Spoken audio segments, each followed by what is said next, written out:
Salam budaya melanjutkan kisah serial Warok Suro Menggolo.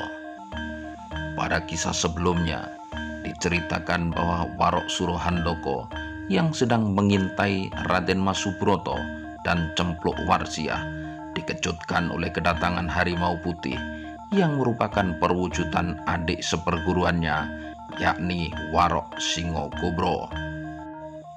Panjang lebar harimau putih tersebut mengingatkan Warok Suro Handoko agar mengurungkan niatnya untuk membunuh Cempluk Warsiah. Apalagi Cempluk Warsiah adalah keponakannya sendiri. Jangan sampai tangan Suro Handoko berlumuran darah keponakan. Karenanya Singo Kobro kemudian menyarankan agar Warok Suro Handoko nabok nyilih tangan atau menggunakan tangan orang lain untuk melaksanakan pembunuhan terhadap Cempluk Warsiah. Saat itu Singo Kobro yang dalam perwujudan harimau putih menyarankan agar Suro Handoko minta tolong kepada Warok Guno Seco. Apalagi sesungguhnya Suminten atau Inten Sari adalah putri kandung Warok Guno Seco. Suro Handoko ternyata sepakat dengan saran yang disampaikan oleh Singo Kobro tersebut. Ya, dan keesokan harinya Warok Suro Handoko kemudian bertandang ke kediaman Warok Guno Seco yang berada di desa Siman. Panjang lebar diceritakan pula bagaimana perjalanan Raden Mas Subroto yang sudah beberapa hari berada di Kademangan Suru Kubeng dan sudah nampak akrab dengan Suminten.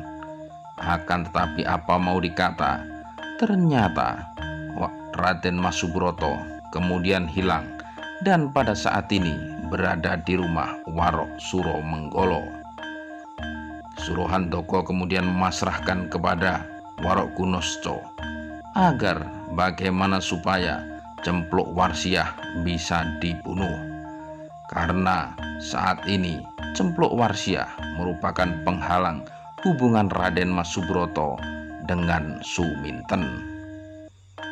Kang Guno, tewasnya Cempluk Warsiah kupasrahkan kepadamu. Mati ya tanggung jawab Kang Guno, tidak mati ya menjadi tanggung jawab Kang Guno. Ya pasrahmu ku terima. Nanti jika Cempluk Warsiah sudah terbunuh, segeralah Adi Demang lapor ke Kadipaten, sampaikan bahwa Raden Mas Subroto ternyata disembunyikan oleh Suro Menggolo. Pembicaraan diakhiri dengan kata sepakat bahwa Warok Guno Seco lah yang akan melaksanakan pembunuhan terhadap Cempluk Warsiah. Keesokan harinya, saat matahari tengah berada tepat di ubun-ubun, Warok Guno Seco menyamar sebagai seorang pedagang dawet lewat di depan dalam Kademangan Wonokerto. Secara kebetulan saat itu Raden Mas Subroto dan Cempluk Warsiah sedang bercengkerama di halaman Kademangan. Pada dasarnya Cempluk Warsiah memang sangat menyukai minuman dawet. Makanya ketika ada pedagang dawet lewat, segeralah dipanggil. Cempluk Warsiah juga menawarkan dawet kepada Raden Mas Subroto. Akan tetapi ternyata Raden Mas Subroto tidak menyukai minuman dawet. Karenanya hanya satu mangkok saja yang dipesan oleh Cempluk Warsiah.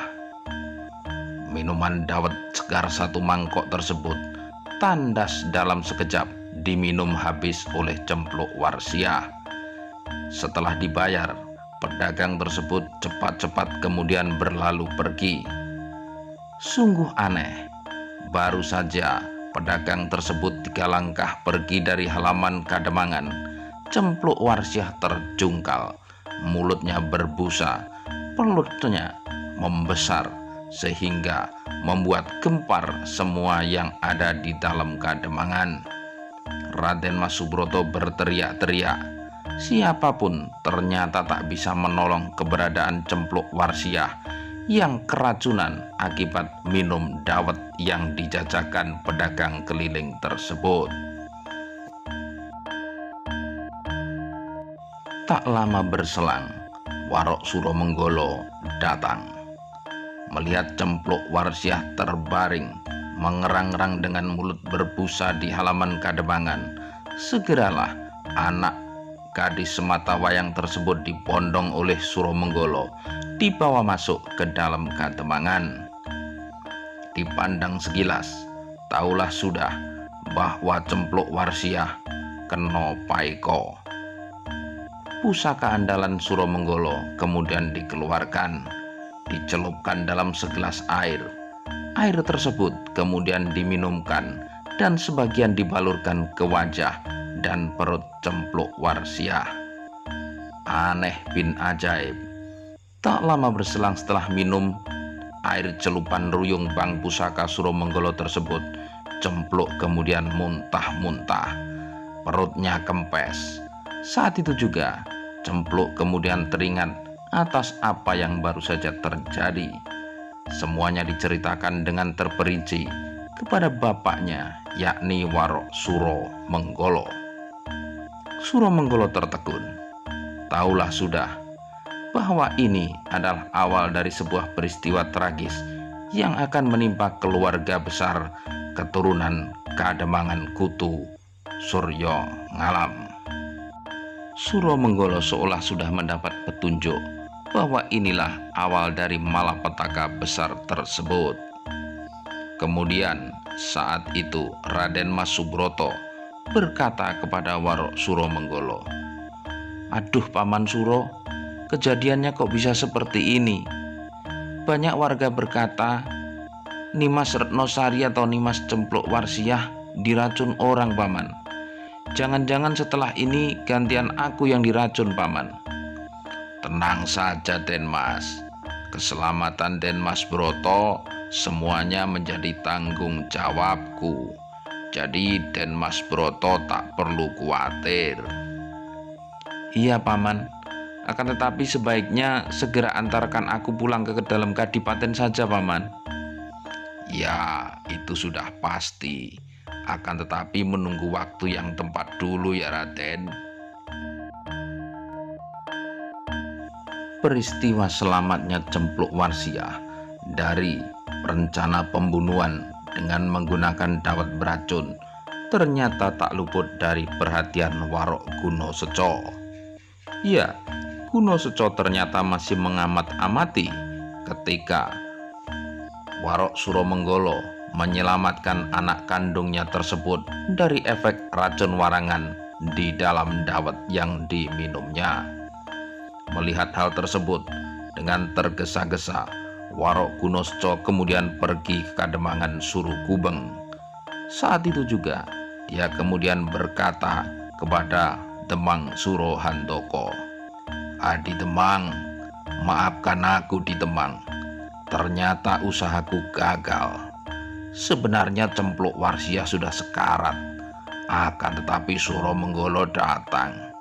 Anaknya tersebut bisa diobati dengan pusaka ruyung bang." "Wah, bangsat, kembali Suromenggolo yang menggagalkan usaha kita Kakang. Lantas bagaimana sekarang?" "Di Demang, meskipun Cempluk gagal terbunuh, akan tetapi masih ada satu cara lagi. Di Demang tentunya ingat bagaimana bunyi pengumuman itu. Barang siapa yang mengetahui keberadaan Den Mas Broto, apalagi menyembunyikan dan tidak melaporkan ke Kadipaten, maka akan dihukum mati. Ini sebuah peluang. Segera saja mari kita lapor ke Kadipaten bahwa sebenarnya Kakang Suromenggolo yang menyembunyikan Den Mas Subroto." Kedua kakak adik seperguruan tersebut kemudian menuju ke dalam Kadipaten Ponorogo, melaporkan kepada Adipati Panembahan Agung bahwa sebenarnya Suromenggolo lah yang menyimpan keberadaan Raden Mas Subroto. Hal tersebut membuat Adipati Panembahan Agung bagaikan tersambar petir, sungguh sangat terkejut. dan juga seluruh Punggawa Kadipaten sangatlah terkejut, seolah tak percaya bahwa ternyata Warok Suromenggolo lah yang menyembunyikan keberadaan Raden Mas Subroto. Bagaimanakah tanggapan Kanjeng Adipati Panembahan Agung? Apakah Warok Suromenggolo akan dihukum? Nantikan lanjutan kisah ini pada serial Warok Suromenggolo bagian yang ke-7.